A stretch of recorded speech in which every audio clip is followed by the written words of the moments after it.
Bismillahirrahmanirrahim. Assalamualaikum warahmatullahi wabarakatuh. Pertamanya saya sebagai wakil daripada Tuan mengucapkan ribuan kesyukuran kepada Allah Subhanahu Wa Taala kerana pada petang ini majlis pertunangan anak saya berjalan dengan baik dan lancar.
A'udzubillahi minasyaitonirrajim. Bismillahirrahmanirrahim.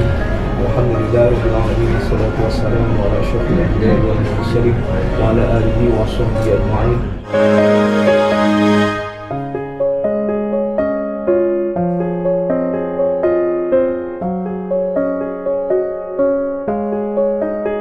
Wassallallahu ala sayyidina Muhammad walhamdulillahi rabbil alamin. Taqabbalallahu minkum.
Bismillahirrahmanirrahim.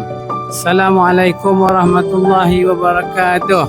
Alhamdulillah, syukur. Semoga kedua-dua bakal pengantin ini akan terus diberkati Allah dan diberi segala kemudahan untuk melaksanakan apa yang telah dirancang selama ini.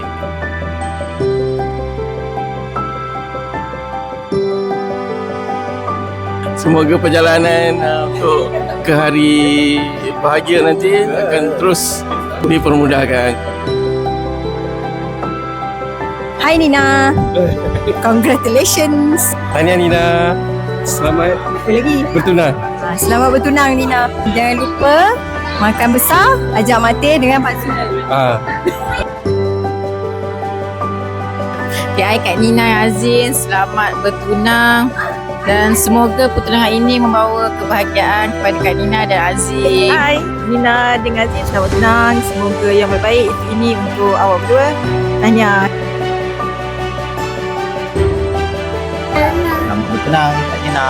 Semoga bahagia. Semoga pertunangan ini kekal hingga ke pelamin. Tahniah. Tahniah kepada Kristina dengan Azim sebab dah selesai bertunang. Semoga hubungan ini berkekalan hingga ke alamin. InsyaAllah. Amin.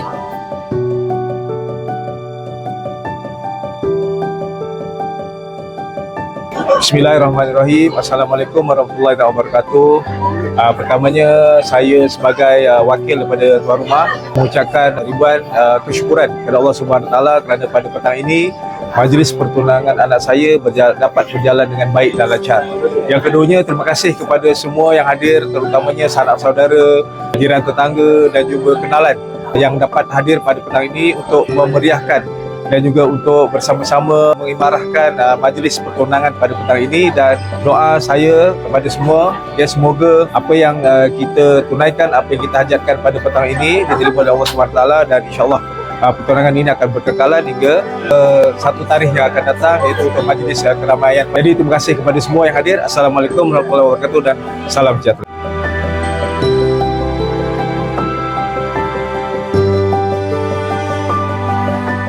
Selamat bertunang.